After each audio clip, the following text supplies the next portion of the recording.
அப்போஸ்தலனாகிய பவுல் தீமோத்தேயுவுக்கு தன்னுடைய 2 நிருபங்களை எழுதும்போது தீமோத்தேயுவை அப்போஸ்தலருக்கு பின் சபையினுடைய போதக ஊழியத்திற்கு ஆயத்தப்படுத்தி அவர் அப்போஸ்தலனாகிய பவுல் மூலமோடு தீமோத்தேயு ஏகദേശம் 25க்கு மேலான ஆண்டுகள் அவரோடு இருந்து கர்த்தருடைய வேதத்தை கற்றுக்கொண்டு அவரிடத்திலிருந்து ஊழிய பயிற்சி பெற்றவர். அந்த சபையினுடைய அந்த பொறுப்புக்கு நேராக வழிநடத்தப்படும் போது அவர் அநேக ஆலோசனைகளை சொல்லுகிறார். தீமோத்தேயுக்கு எழுதுகிற ஆலோசனைகள் ஊழியத்திற்கு வருகிறவர்களுக்கு மட்டுமல்ல, விசுவாசிகளுக்கும் ஒரு நல்ல விசுவாசியாக எப்படி இந்த உலகத்தில் கர்த்தருக்கு சாட்சியாக இருக்க வேண்டும் என்பதையும் இந்த தீமோத்தேயு 1-2 தீமோத்தேயுல அநேக ஆலோசனைகளை நம்ம கற்றுக்கொள்ள முடியும். இந்த 2வது அதிகாரத்தில் சில காரியங்களை அவருக்கு தெளிவுபடுத்துகிறாரு. என்ன என்று நம்ம பார்க்கும்போது கிருபையில் பலப்பட்டு, கர்த்தராகிய இயேசு கிறிஸ்துவுடைய கிருபையிலே பலப்படு, பி ஸ்ட்ராங் இன் கிரேஸ் அப்படின்னு சொல்றாரு.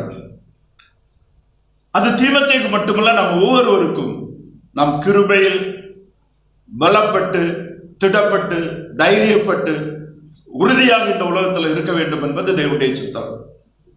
இங்க பவுல் 1வது வசனத்தில் சொல்லும் போது, என் குமாரனே நீ கிறிஸ்து இயேசுவில் உள்ள கிருபையில் பலப்படு அப்படின்னு சொல்றாரு.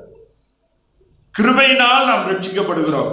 எபேசியர் 2:8-9 நம்ம பார்க்கும்போது ஒரு வாசிங்க, கிருபையினாலே விசுவாசத்தை கொண்டு ரட்சிக்கப்பட்டீர்கள், ஒருவனும் பெருமை பாராட்டாதபடி இது கிரியைகளினால் உண்டானதல்ல, தேவனுடைய ஈவு. கிருபையினாலே விசுவாசத்தை கொண்டு ரட்சிக்கப்பட்டீர்கள். கிருபை தகுதியற்றவர்களுக்கு பரலோகத்திலிருந்து கொடுக்கப்படுகிறதான ஆவிக்குரிய ஆசீர்வாதம் இலவசமாக மாத்திரமே கொடுக்கப்படும். தகுதியற்றவர்களுக்கு மாத்திரமே கொடுக்கப்படும். அன்டிசர்வ்ட் மெரிட். தேவனுடைய உன்னதமான பாக்கியங்களை பெறுவதற்கு தகுதியுடையவர்கள் இருப்பார்களே, ஆனால் அவர்களுக்கு ரட்சிப்பு இல்லை. ஆனா தகுதியுடையவங்க யாருமே இல்லை. யாராவது எனக்கு தகுதி உண்டுன்னு சொன்னா அவங்க கிருபையினால் உண்டாகிறது மீட்புக்கு அபாத்திரங்களாக மாறுகிறாங்க. அந்த கிருபையினால் மீட்கப்பட்ட விசுவாசிகள், கிருபையினால் மீட்கப்பட்டவர்கள், living by grace, strengthening yourself, ourselves by grace. கிருபையினால் நாம் பலப்படுத்தப்பட்டு திடப்படுத்தப்பட்டு காணப்பட வேண்டும். ஏனென்றால் ரட்சித்த கிருபை நம்மை வழிநடத்தவும் போதுமானதாக இருக்கிறது என்று பரிசுத்த வேதம் நமக்கு தெளிவுபடுத்துகிறது. எபேசியர் 3வது அதிகாரம் 16-17 வசனங்களை ஒருவர் வாசிப்போம்.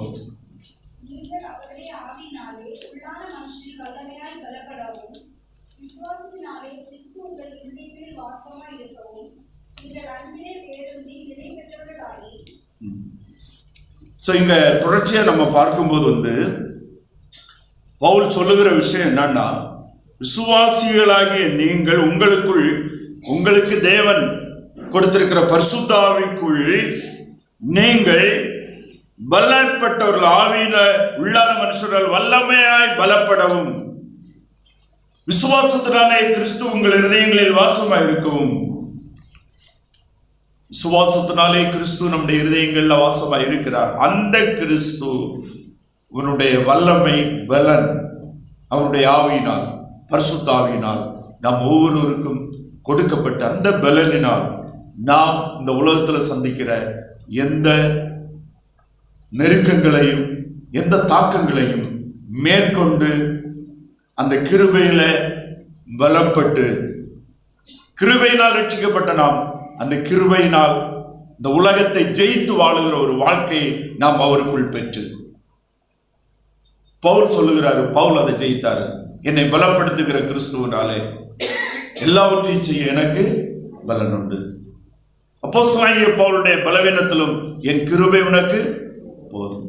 அந்த கிருபையில பலப்படும்படியாக சொல்லுகிறார். அதாவது அதை எப்படி நம்ம எடுத்துக்கொள்ள வேண்டும் என்றால், நாம் சந்திக்கிற எல்லா சூழ்நிலைகளிலும் ஆண்டவர் நமக்கு உதவுகிறவராக இருக்கிறார், ஆண்டவர் நம்மோடு இருக்கிறார், ஆண்டவர் நம்மை பலப்படுத்துகிறார் என்கிற விசுவாசம், கிறிஸ்துவிலே தேவன் நமக்கு கொடுத்திருக்கிற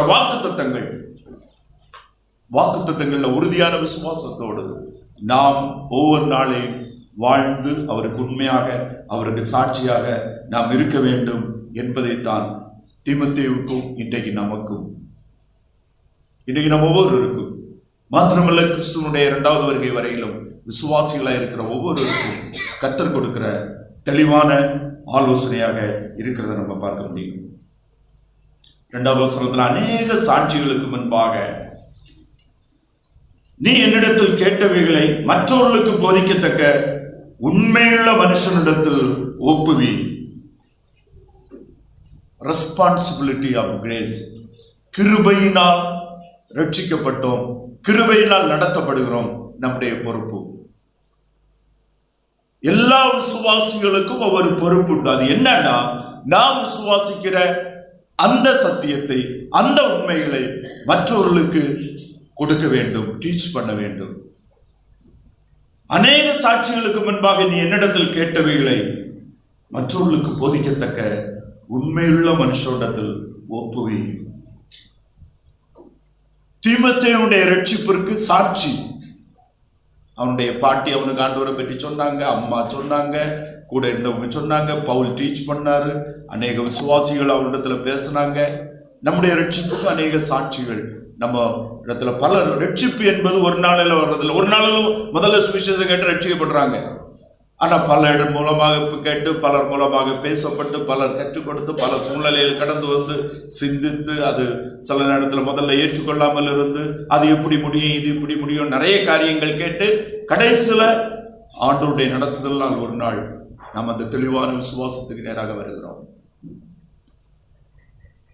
அநேக சாட்சிகளுக்கு முன்பாக நீ என்னிடத்தில் கேட்டவைகளை மற்றவர்களுக்கு போதிக்கத்தக்க உண்மையுள்ள மனுஷனிடத்தில் ஒப்புவி. இன்னை அநேக கிறிஸ்தவங்க தங்களுடைய ஞான ஸ்நானத்தை பூஸ்ட் பண்ணுவாங்க. நிறைய இடத்துல பேச ஆரம்பிச்ச உடனே ஞானஸ்நானம் எடுத்தாச்சுன்னு சொல்லுவாங்க. இன்னும் அதிகமாக சொன்னா நான் மூலிகை ஞானஸ்நானம் எடுத்துட்டேன் அப்படின்னு சொல்லுவாங்க. அதாவது நீங்க என்னட்ட பேசணும்னா நான் எல்லாம் கரெக்டாக தான் இருக்கிறேன், நீங்க என்ன பேச வாரீங்கன்னு தெரியும் அப்படிங்கிறத சொல்றதுக்கு அவங்க சொல்றது, நான் இன்னும் இதுக்கு மேல போயினா நான் அபிஷேகமே கிடைச்சிட்டுன்னு சொல்லுவாங்க. நாங்க அப்படின்னா அதுக்கு நாங்க இன்னும் கொஞ்சம் ரொம்ப கிட்ட போயிட்டோம் அப்படின்னு சொல்ற விதத்துல. ஞான ஸ்நானம் நம்முடைய கிறிஸ்தவ வாழ்க்கையினுடைய ஆரம்பம். ஞான ஸ்நானம் நம்முடைய கிறிஸ்தவ விசுவாச வாழ்க்கையினுடைய ஆரம்பம். சபையில் அன்னைக்கு தான் நீங்க சேர்க்கப்படுகிறீங்க. அன்னையில இருந்து தான் நீங்க உங்களுடைய ரியலான வாழ்க்கை சபையோடு கூட ஐக்கியப்பட்டு ஆரம்பிக்குது.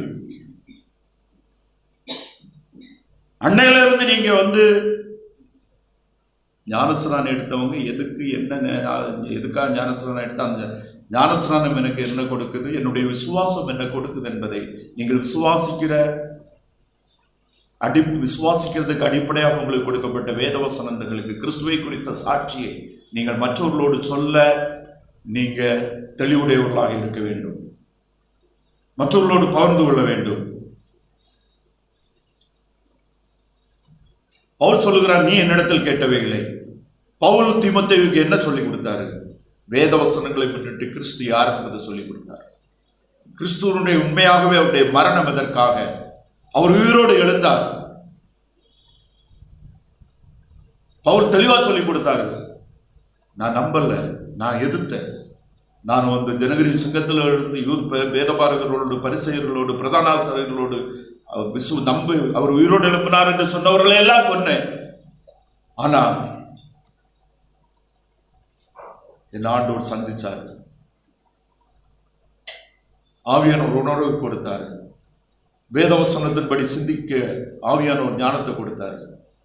அப்படி பார்க்கும்போது பழைய ஏற்பாட்டில் தீர்க்கதரிசிகள் சொன்னதெல்லாம் இவர்தான், இயேசுவை தான், அவர்தான் ரட்சகர், அவர்தான் ஆண்டவர், அவர் சிலுவையில் மரித்து அடக்கம் பண்ணப்பட்டு உயிரோடு எழுப்பினார் என்பதை நான் உணர்ந்து கொண்டேன், புரிந்து கொண்டேன் என்று பழைய ஏற்பாட்டின் தீர்க்கதரிசிகள் சொன்னதையெல்லாம் வைத்து கிறிஸ்துவை தீமோத்தேயுவுக்கு மிக தெளிவாக அவருக்கு சொன்னார்.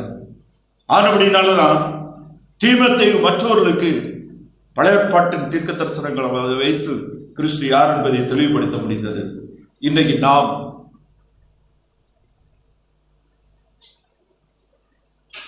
வேதம் வாசிக்கிறதுடைய நோக்கம் என்ன?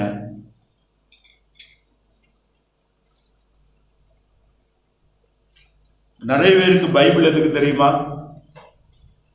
பைபிள் நிறைய கிறிஸ்தவங்கள் வீட்டில் பைபிள் அங்கே இருக்கும். நிறைய பேருக்கு தலைவணைக்கு பக்கம் இருக்கும். கெட்ட சொப்பனை வராது, பிசாசு பிடிக்காது, இன்னும் நிறைய காரணங்களுக்காக பைபிளை வச்சிருப்பாங்க. பைபிளே நீங்க சாப்பிட்டாலும் கெட்ட சொப்பனை வரும். பைபிளை வாசித்து கீழ்ப்படிந்தாதான் பிசாசு, பைபிளின் அடிப்படையில் நீங்க செயல்பட நடக்கும் போது தான் பிசாசு விலகி போவான். நீங்க வேத வசனங்களுக்கு உங்களுடைய இருதயத்துல இடம் இல்லைன்னா, அதற்கு கீழ்ப்படி இல்லைன்னா, அதை விசுவாசிக்க இல்லைன்னா, அதனால எந்த பிரயோஜனமும் இல்லை. அப்படி வசனத்தை வாசித்து கீழ்ப்படுகிறவங்க அதை எடுத்து மற்றவர்களோடு பகிர்ந்து கொள்வதற்கு ஆயத்தமாக வேண்டும். மற்றவர்களோடு வசனத்தின் அடிப்படையில் பேச ஆயத்தமாக வேண்டும். இங்கே மற்றவர்களுக்கு போதிக்கத்தக்க உண்மையுள்ள இடத்தில் ஒப்புவி. வேத வசனத்தை கேட்க வாஞ்சியா இருக்கிறவங்களை, கற்றுக்கொள்ள விரும்புகிறவங்களை கண்டுபிடிச்சு அவங்களோடு பேசி கற்றுக் கொடுத்து, கற்றுக்கொள்வதும் கற்றுக் கொடுப்பதும் ஒவ்வொரு விசுவாசியுடைய கடமையாக இருக்கிறது. அது போதகருடைய வேலை மாத்திரமல்ல. சுவிசேஷம் அறிவிப்பதும் வேதத்திலிருந்து நீங்க கற்றுக்கொண்ட காரியங்களை வேத வசனத்தை முன்னிட்டு மற்றவர்களோடு பேசவும் சாட்சியோடு இருப்பதும் தான். பேசுவதுதான் கிறிஸ்துவுக்கு சாட்சியா இருப்பது.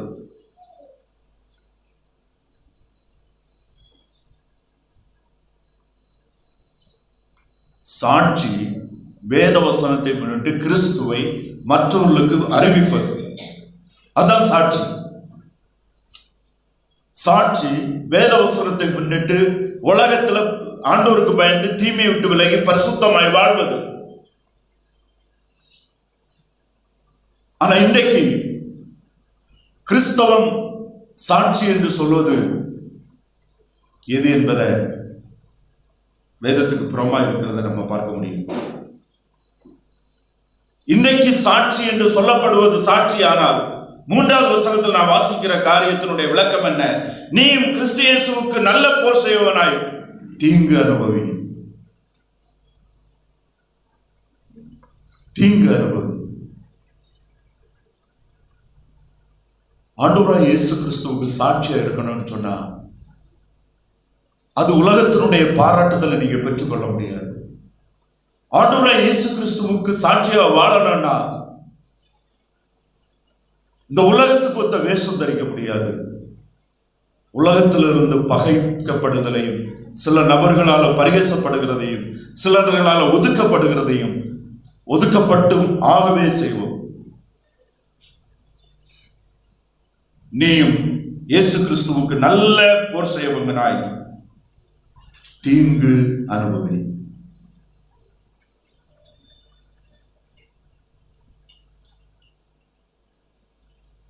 தீங்கு அனுபவி. ஏன் தீங்கு அனுபவிக்கணும்?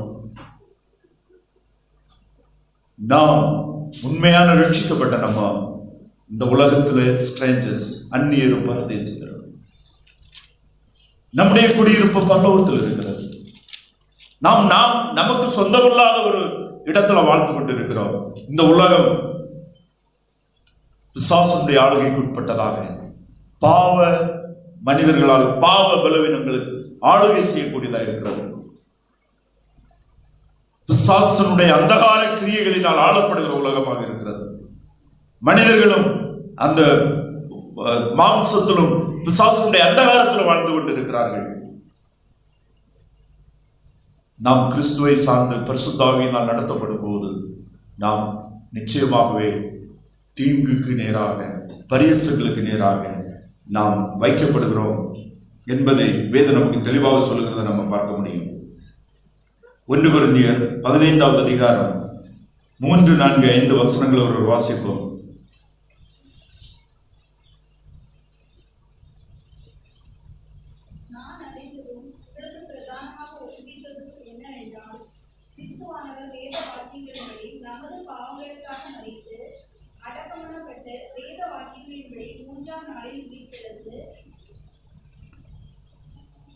அப்போஸ்தலனாகிய பவுல் மற்ற மன்றத்தில் ஒப்புவி என்று சொன்னது எதை ஒப்புவிக்க சொன்னாரு?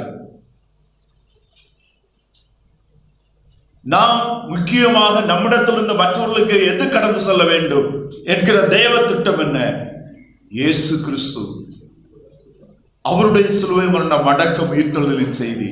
இயேசு கிறிஸ்து வேத வசனத்தின்படி நம்முடைய பாவங்களுக்காக மரித்து, வேத வசனத்தின்படி அடக்கம் பண்ணப்பட்டு, வேத வசனத்தின்படி 3ஆம் நாள் உயிரோடு எழுப்பி, நம்முடைய சுவிசேஷத்திற்கு ஆதாரமும் அஸ்திபாரமும் கர்த்தருடைய வார்த்தையை ஆனபடியினால நாம் ஆதாரமாக எடுத்து பேசுவது வேத வசனத்தை சார்ந்ததாக இருக்க வேண்டும். ஒருவேளை சிலருக்கு நாம் சொல்லும் போது நம்முடைய ரட்சிப்பை சாட்சியாக சொல்லி கூட சொல்ல முடியும். ஆனால் அது வேத வசனத்தின் அடிப்படையில் இருக்க வேண்டும்.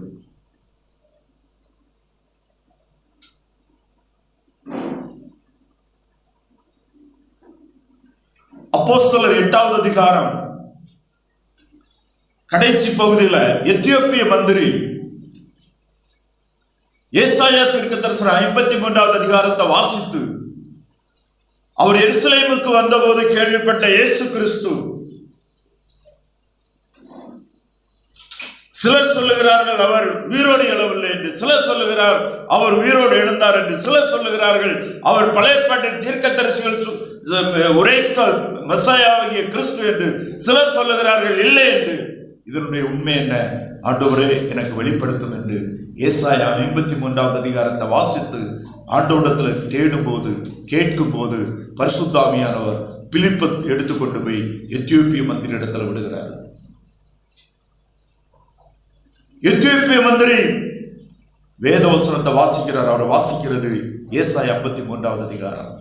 பிலிப்பு கேட்கிறாரு, நீர் வாசிப்பதனுடைய அர்த்தம் புரிகிறதா அப்படின்னு கேட்கிறாரு. இங்க பாருங்க, மந்திரி, ரதம், வேலைக்காரர்கள், பல ரதங்கள் பின்னாலே போயிருக்கும். இப்படிப்பட்ட ஒரு சூழ்நிலையில ஒரு ஸ்ட்ரேஞ்சர், ஒரு வழிபோக்கன் வந்து நீ வாசிக்கிறதுடைய அர்த்தம் புரியுதான்னு கேட்டா அவர் என்ன சொல்லி இருக்க முடியும்?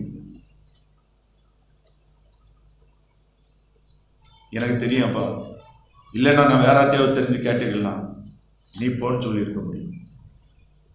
ஆனால் பரிசுத்த ஆவியானவருடைய நடத்துதல், ஒரு மனிதன் வாஞ்சியோடு வேதவசனத்திலிருந்து சத்தியங்களை தேடும் போது, வாஞ்சையோடு மெய்யான தேவனை தேடும் போது அவன் தேடுகிறதுல கண்டடைகிறான். அவன் தேடுகிறதை கண்டடைவதற்கு பரிசுத்த ஆவியானவர் மூலமாக தேவன் அதற்கேற்ற ஆட்களை, சூழ்நிலைகளை உருவாக்குகிறவராயிருக்கிறார். எத்தியோப்பிய மந்திரியுடைய ரட்சிப்பிற்காக தேவனால் ஆயத்தம் பண்ணப்பட்ட சூழ்நிலை, ஆளுகை, அந்த யாத்திரை பிலிப்பு பரிசுத்த ஆவியினால் அங்கே நடந்து அனுப்பப்பட்டான். பிலிப்பு அந்த கேள்வி கேட்ட உடனே எத்தியோப்பியத்துடைய பதில் என்ன தெரியுமா? பதில் என்ன தெரியுமா?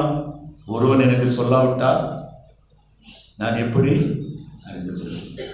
அதோட முடிஞ்சதா? யாரப்பா ரதத்துல உனக்கு தெரியும்னா நீ சொல்லித்தான். This is the work of the Holy Spirit. பரிசுத்த ஆவியானவருடைய நடத்துதல், பரிசுத்த ஆவியானவருடைய நடத்துதல் ஒவ்வொரு செயலிலும், ஒவ்வொரு வார்த்தையிலும் நான் பார்க்க முடியும். ஏறப்பா உட்காரு, பேச, எனக்கு சொல்லித்தான். எத்தியோப்பிய மந்திரி பிலிப்புக்கு எப்படி சொல்லிக் கொடுத்தார்? 35வது வசனத்தை வாசிங்க. அப்போஸ்தலர் 8:35.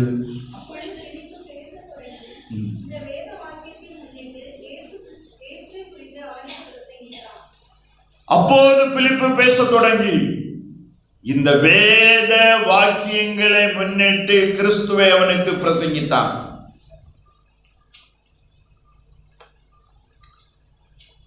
இன்றைய மனுஷன் கேட்க விரும்புகிறதும் பேசுகிறதும் என்னன்னே தெரியலப்பா.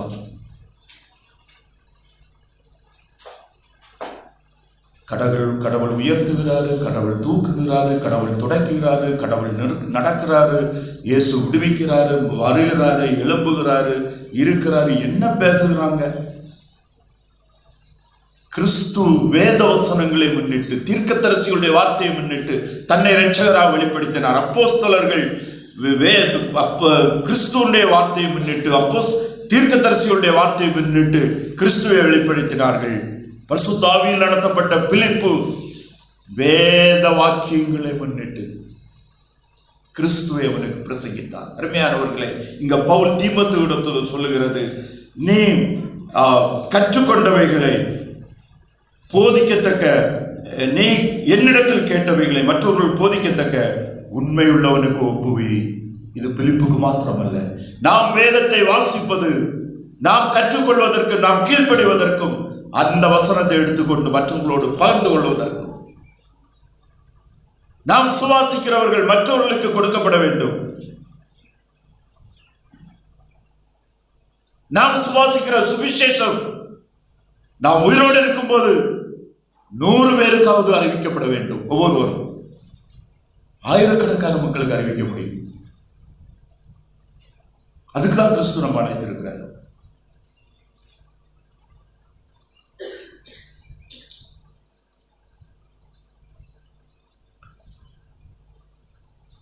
நீ இயேசு கிறிஸ்துவுக்கு நல்ல போர் செய்வனாக தீங்கு அனுபவி. இந்த வசனம் இன்னைக்கு அநேகருடைய வேதத்துல கிடைக்காது, இல்ல போல இருக்கு.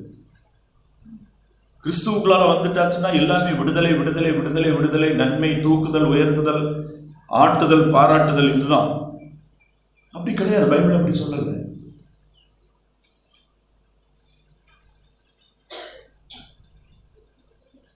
கிறிஸ்துவுக்குள்ளால ஆசீர்வாதம் இருக்கு, கிறிஸ்துவுக்குள்ளால சந்தோஷம் இருக்குது, கிறிஸ்துவுக்குள்ளால மேன்மை இருக்குது, மகிமை இருக்கிறது.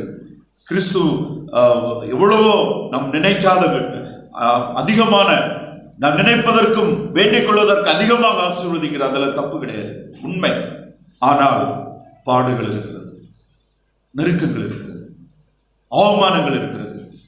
மெய்யான கிறிஸ்துவனுடைய சிலுவை மரணம், உயிர்த்தெழுதல் சுவிசேஷத்துக்கு சாட்சியாக இருப்போமே ஆனால், ரட்சிப்பு இதுதான் என்று வேத வசனத்தை முன்னிட்டு சொல்லுவோமே ஆனால், இந்த உலகம் அதை ஏற்றுக்கொள்ளாது. இனி அநேக கிறிஸ்தவருடைய சுவிசேஷம் சுய கிரியைகளோடு சேர்ந்ததா இருக்குது. 50% காட், 50% நீங்க.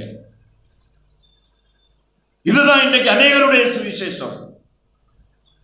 விசுவாசிக்கணும், அதுக்கப்புறம் நீங்க இதெல்லாம் செய்யணும். 7 படிகள், 12 படிகள், 4 படிகள், இந்த படிகள் எல்லாம் இங்க இருந்து வந்தன்னு தெரியல. ஆண்டவராகிய இயேசு கிறிஸ்து எந்த படிகளும் வைக்கல. இயேசு கிறிஸ்து சொன்னாரு, சகைவே இறங்கி வந்தான், போனாரு, அவன் ரட்சிக்கப்பட்டான். பாடுள்ள ஸ்திரியை, விபச்சாரியான ஸ்திரியை, உன் பாவங்கள் மன்னிக்கப்பட்டது. துமிர்வாதக்காரனை பார்த்து உன் பாவங்கள் மன்னிக்கப்பட்டது. இயேசு கிறிஸ்து பாவங்களை மன்னிக்க அதிகாரம் உடையவர் என்பதை அறியும்படி அப்படி செய்தார் என்று வேதம் சொல்லுகிறது. அவரிடத்தில் வருகிறவர்கள், அவரை ஏற்றுக்கொள்வருடைய பாவங்களை மன்னிக்க அவருக்கு அதிகாரம் உண்டு. அந்த அதிகாரம் பரலோகத்தினால் கொடுக்கப்பட்டது. பிதா, குமாரன், பரிசுத்த ஆவிய திரியேக தேவன், அவருடைய குமாரனிலே மீட்பு உண்டாக வேண்டும் என்பது தெய்வீக தீர்மானம். அவர் அதற்காக அபிஷேகிக்கப்பட்டவர், இரட்சகராக அபிஷேகிக்கப்பட்டவர்.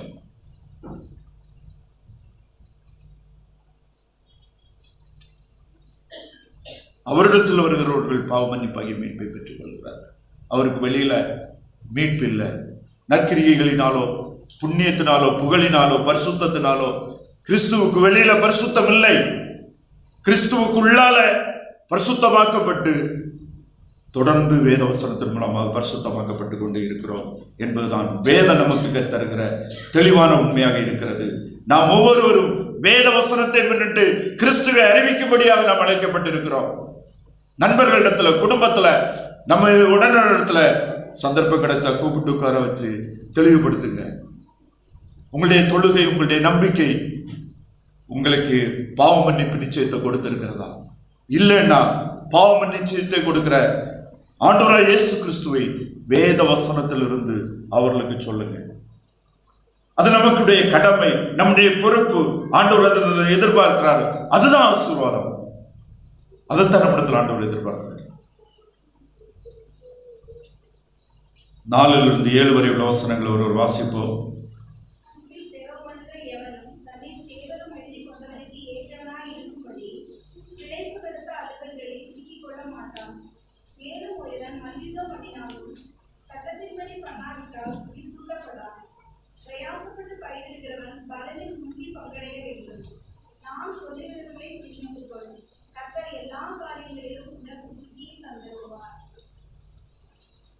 அடுத்து தீமோத்தேயுவுக்கு 3 எக்ஸாம்பிள் வைக்கிறாரு. 1 போர் செய்வன், 2 மல்யுத்தம் பண்ணுகிறவன், 3 விவசாயம் செய்கிறவன். இந்த 3 பேரை குறித்து சொல்லிட்டு சொல்லுகிறாரு, நான் சொல்லுகிறவைகளை சிந்தித்துக் கொள்ளு, கர்த்தர் எல்லா காரியங்களிலும் உனக்கு புத்தியை தருவாராக. போர் சேவகன் முக்கியமான போர் சேவகன் எப்படிப்பட்டதா இருக்கணும்? டிசிப்ளின். போர் சேவகர்களுக்கு மெயின் திங் டிசிப்ளின், டைமிங். நீங்க ஆர்மியில எல்லாம் இருக்கவங்கள்ட்ட வந்து கேட்டா சொல்லுவாங்க, இத்தனை மணிக்கு எழும்பணும், 5 நிமிஷத்துல ரெடி ஆகணும், ஷூ போடணும், இது பண்ணணும், பிரேடு போகணும், அந்த டைம்ல நிக்கணும். 1 செகண்ட் இல்லைன்னா 10 கிரவுண்ட் ஓட சொல்லுவாங்க. நிறைய பேர் ஆரம்பத்தில் அந்த டிசிப்ளின் எல்லாம் ஈடு கொடுக்க முடியாம தள்ளிட்டு வந்துருவாங்க.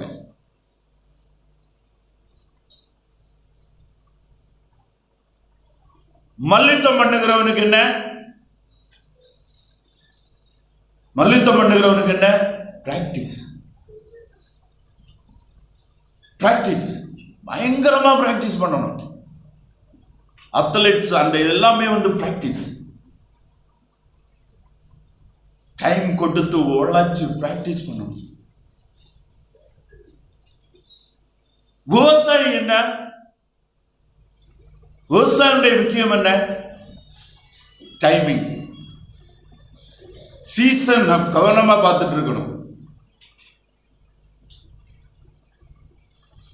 கொஞ்சம் விட்டுட்டேன்னா மழை நின்றுடும், அதுக்கப்புறம் விதைக்க முடியாது, நட முடியாது. சீசன்.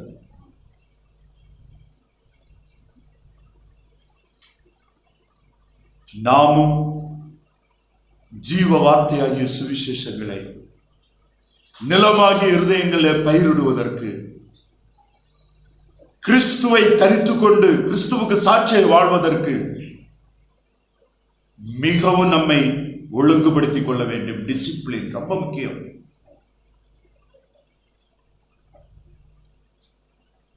பயிற்சி.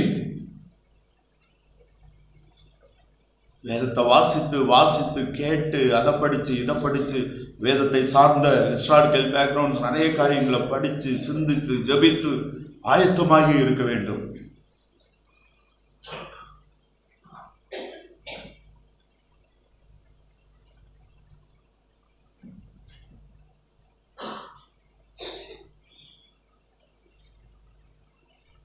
அதான் அப்போஸ்தலனாகிய பவுல் இதே புஸ்தகத்துல 4வது 2வது வசனத்துல, சமயம் வாய்த்தாலும் வாய்க்காவிட்டாலும் ஜாக்கிரதையாய் திருவசனத்தை பிரசங்கம் பண்ணு, எல்லா நீடிய சாந்தத்தோடும் உபதேசத்தோடும் கண்டனம் பண்ணி கடிந்து கொண்டு புத்தி சொல்லு. In season and out of season. அப்படின்னா சில சூழ்நிலை சாதகம் இல்லாம இருக்க மாதிரி தெரிஞ்சாலும் நீ பார்த்துட்டே இரு. ஏதாவது ஒரு வாய்ப்பு ஆண்டவர் தரப்பார், ஏதாவது ஒரு சூழ்நிலையை உருவாக்குவார். எங்கே ஒரு எத்தியோப்பிய மந்திரியை போல வருவேன், இதுக்கு அர்த்தம் என்ன, இது புரியலையே அப்படின்னு சொல்லிட்டு வசனத்தை கேட்பதற்கு, வசனத்திலிருந்து புரிந்து கொள்வதற்கு ஆயத்தமா இருப்பான். ரொம்ப ஜாக்கிரதையாயிருக்கு. பிரயாசப்பட்டு பயிரிடுகிறவனை போல ஜாக்கிரதையாயிருக்கு. மிக கவனமாய் ஆண்டவரை குறித்து வேத வசனத்தின்படி அநேகரை கிறிஸ்துவுக்குள் நடத்துவதற்கு நீ ஆயத்தமாயிரு என்று சொல்லுகிறத நம்ம பார்க்க முடியும். 8வது வசனத்துல, தாவீதின் சந்ததியில் பிறந்த இயேசு கிறிஸ்து என் சுவிசேஷத்தின்படி மரித்தோரிலிருந்து எழுப்பப்பட்டவர் என்று நினைத்துக்கொள். இங்க தீமோத்தேயு கிறிஸ்துவை குறித்த தெளிவான புரிந்து கொள்ளுதலை பார்க்கிறோம். ஆண்டவராய் இயேசு கிறிஸ்து மாம்சத்தின்படி தாவீதின் வம்சத்தில் பிறந்தவர், 100க்கு 100 அவர் மாம்சத்தில் வந்தவர், பாவம் மட்டும் இல்லாதவர். அவர் மரித்தோரிலிருந்து எழுப்பப்பட்டபடியினாலே அவர் 100க்கு 100 தேவகுமாரன். God, only God has a power of resurrection. ஆண்டவராய் இயேசு கிறிஸ்து தன்னுடைய மரணத்தை உயிர்த்தலை சொல்லும் போது நான் கொடுக்கிறேன், நான் எடுத்துக்கொள்வேன் என்று சொன்னார். அப்கோர்ஸ் வேதம் அவரை பிதா எழுப்பினார் என்று பார்க்கிறோம். ஏனென்றால் அவர் தன்னை வெறுமையாக்கி இந்த உலகத்தில் மாம்சத்தின் அடிமையின் சாயலம் எடுத்து வந்தார். தெய்வீக வல்லமை கிறிஸ்து தனக்கு பயன்படுத்தவில்லை. ஆனபடினால பிதா அவரை எழுப்பினார் என்று பார்க்கிறோம். அவர் உயிரோடு எழும்புதல், அவர் தேவகுமார், 100க்கு 100 காட் என்பதை சொல்கிறது. தாவீதின் சன்னதியிலே பிறந்த இயேசு கிறிஸ்து என் சுவிசேஷத்தின்படி மரித்தோரிலிருந்து எழுப்பப்பட்டவர் என்று நினைத்துக்கொள். அந்த சுவிசேஷம், கிறிஸ்துவை எழுப்பின சுவிசேஷம், நாம் சுவாசிக்கிற சுவிசேஷம் நம்மையும் உயிரோடு எழுப்பி இருக்கிறது. ஒரு நாள் literally we will be resurrected. ஆவிக்குரிய பிரகாரமாக தேவனுடைய பார்வையில கிறிஸ்துவோடு கூட நாம் எழுப்பப்பட்டும் இருக்கிறோம். ஆனால் ஒரு நாள் மாம்சத்தின்படி எழுப்பப்படுவோம். எப்படி கிறிஸ்து தன்னுடைய கல்லறையிலிருந்து உயிரோடு எழுப்பினாரோ அதுபோல நாமும் அவருக்குள் மரித்தோடு உயிரோடு எழுப்பப்படுவோம். இதுதான் பரிசுத்த ஆவியானவர் நமக்கு நம்முடைய ஆவியில கொடுக்கிற உயிர்ப்பிப்பு, மறுபடி பிறப்பு, புதிய ஜீவன், திடன், நம்பிக்கை, தைரியம், பலன்.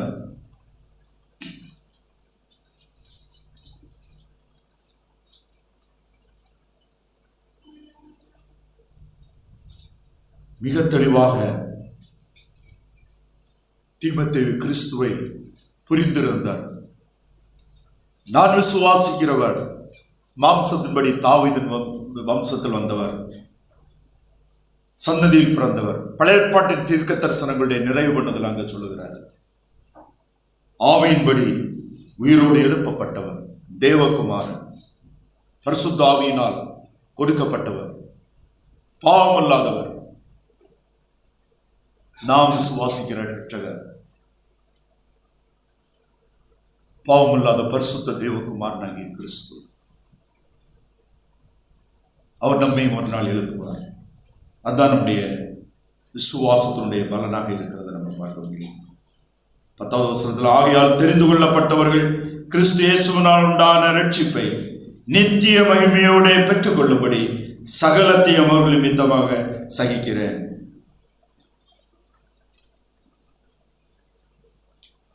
பவுல் சொல்லுகிறாரு, நீ தீங்கு அனுபவிக்கணும், நீ இதையெல்லாம் செய்யணும், ஒரு நல்ல போர் செய்வனை போல நல்ல பிராக்டிஸ் பண்ணணும், நல்ல போர் செய்வனை போல டிசிப்ளினா இருக்கணும், நல்ல ஒரு மல்யுத்தம் போல ஒரு நல்ல பிராக்டிஸ் பண்ணணும், ஒரு விவசாயியை போல ரொம்ப கவனமா, கேர்ஃபுல்லா, ஜாக்கிரதையா, டைப்பை பார்த்து மிஸ் பண்ணாம, ஏற்ற நேரத்தில் விதைச்சு, ஏற்ற நேரத்தில் தண்ணீர் விட்டு, ஏற்ற நேரத்தில் பூச்சி மருந்து எடுத்து, ஏற்ற நேரத்தில் கரெக்ட் டைம்ல உரம் கொடுத்து, வளம் கொடுத்து, தேவையான உணவை கொடுத்து நல்ல அறுவடையை பண்ணணும்.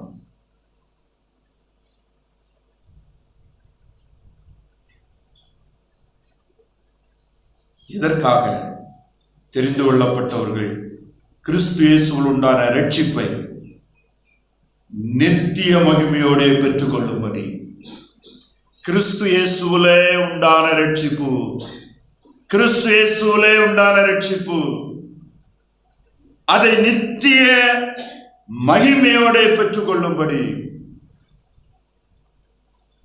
ரட்சிப்பு கிறிஸ்துவில. If you receive salvation, you are receiving with the eternal glory. No less, no more. ரட்சிப்பு நித்திய மகிமை முற்றிலும் அடங்கினது.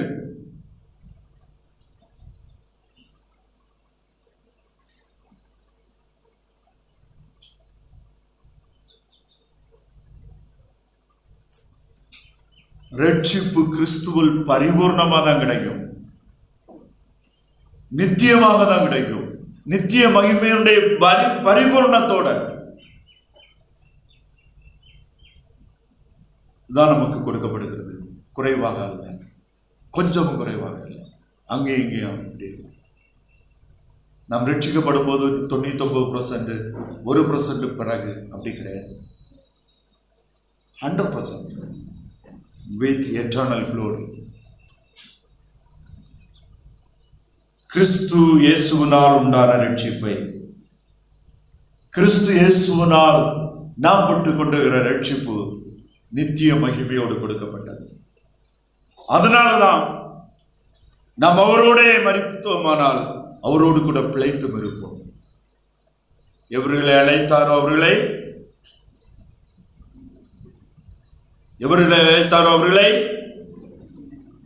நீதிமான்களாக்கி இருக்கிறார்.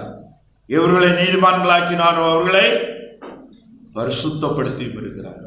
எவர்களை பரிசுத்தப்படுத்தினாரோ அவர்களை மகிமைப்படுத்தியும் இருக்கிறார். He has glorified them. மகிமைப்படுத்தியும் இருக்கிறார்.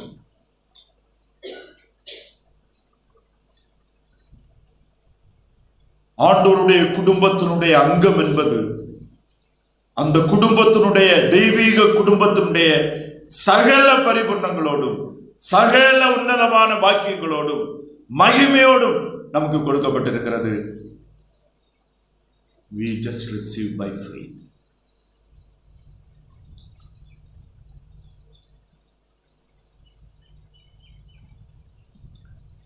கொலோசியர் 3வது அதிகாரம் 3-4 வசனங்களை வாசிப்போம். கொலோசியர் 3-4 வசனங்கள்.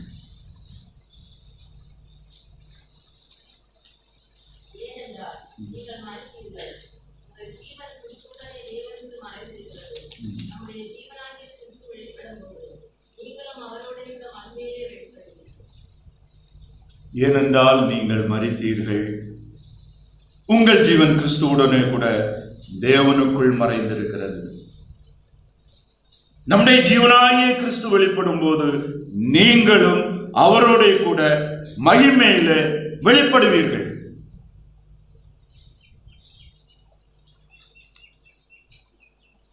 அதைத்தான் இயேசுவினால் உண்டான ரட்சிப்பை நித்திய மகிமையோட பெற்றுக் கொள்ளும்படி சகலத்தையும் அவர்கள் நிமித்தமாக சகிக்கிறேன். சகலத்தை அவர் மூலமாக சகிக்கிறேன். ராஜஸ்தான்ல ஆன்டி கன்வென்ஷன் லா இருக்குன்னு எல்லாருக்கும் நிறைய பேருக்கு தெரியும். ஆனா இன்னைக்கு ராஜஸ்தானுக்கு மிஷனரி மாதிரி போயிட்டு இருக்கிறாங்க. எப்படி போறாங்க? யார் அனுப்புறது? யார் அவங்களுக்கு அந்த மனசை கொடுக்கிறாரு? யார் அவங்களுடைய இருதயத்தை திடப்படுத்துகிறாரு? ராஜஸ்தான்ல போய் கிறிஸ்துவ அறிவித்தா எந்த நேரத்திலையும் அவங்க அரெஸ்ட் பண்ணப்பட முடியும், சிறைச்சாலையில வைக்க முடியும், கேஸ் ஃபைல் பண்ண முடியும், குடும்பத்தை விட்டு பிரிய முடியும், அடிபட முடியும், கேவலப்பட முடியும். ஆனாலும் இன்னைக்கு அநேக ராஜஸ்தான் நோக்கி போயிட்டு இருக்கிறாங்க, குஜராத்தை நோக்கி போயிட்டு இருக்கிறாங்க, உத்தரப்பிரதேசம் நோக்கி போயிட்டு இருக்கிறாங்க, சத்தீஸ்கரை நோக்கி போயிட்டு இருக்கிறாங்க. யார் அனுப்புறது? அங்க போய் அவங்களுக்கு என்ன கிடைக்குது?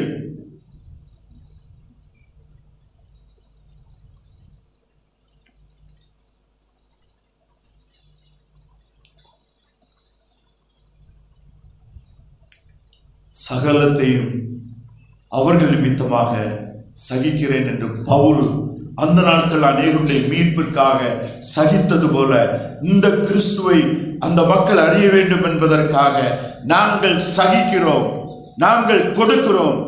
எங்கள் கிறிஸ்து எங்களை ஜீவிக்கிறவர், எங்களை அனுப்புகிறார், நாங்கள் போகிறோம் என்று போறாங்க.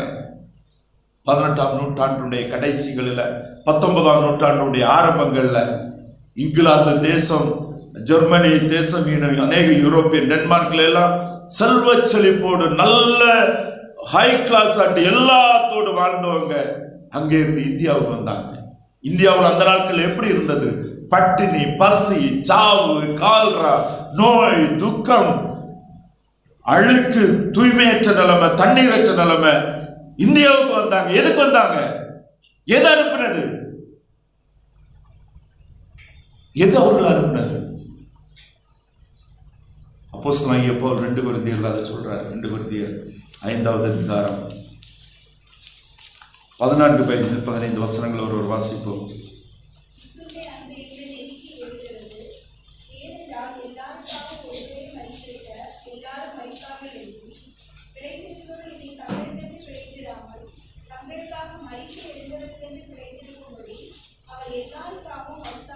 கிறிஸ்துவனுடைய அன்பு எங்களை நெருக்கி ஏவுகிறது.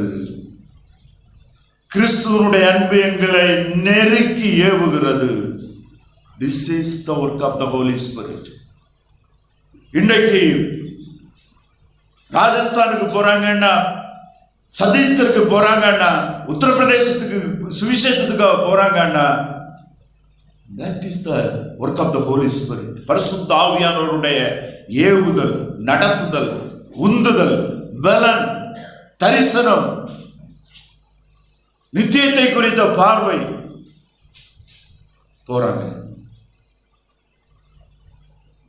எந்த மேன்மைக்காகவும் அல்ல. எப்படி அப்போஸ்தலனாகிய பவுல் தீமோத்தேயுவிடத்துல நீ தீங்கு அனுபவி,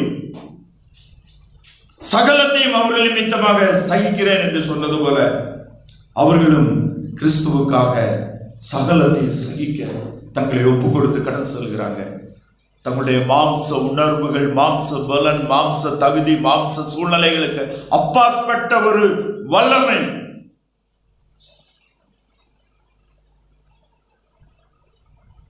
பரிசுத்த ஆவியானவருடைய உந்துதல், பலன் அவங்கள அனுப்புது.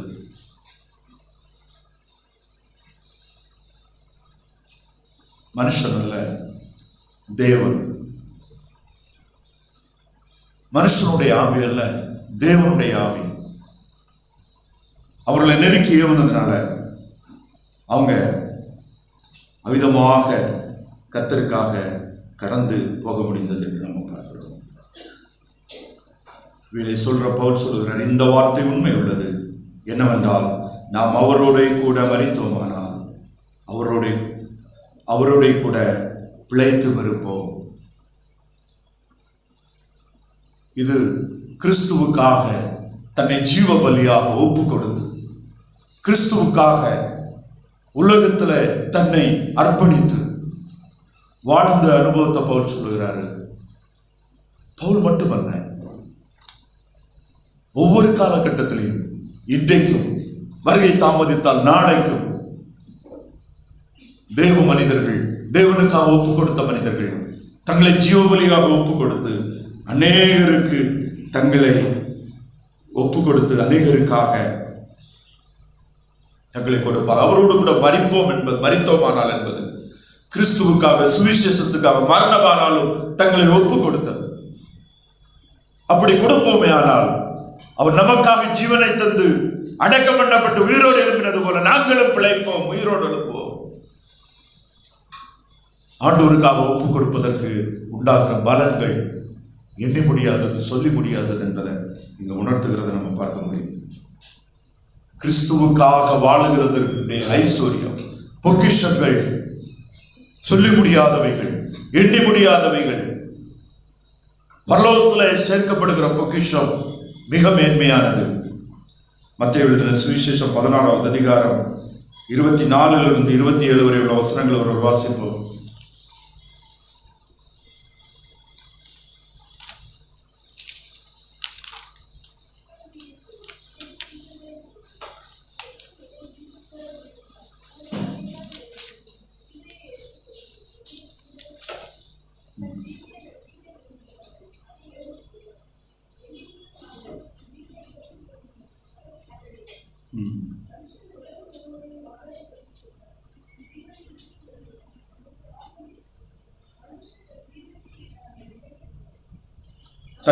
தன் ஜீவனை ரட்சிக்க விரும்புகிறவன் அதை இழந்து போவான்.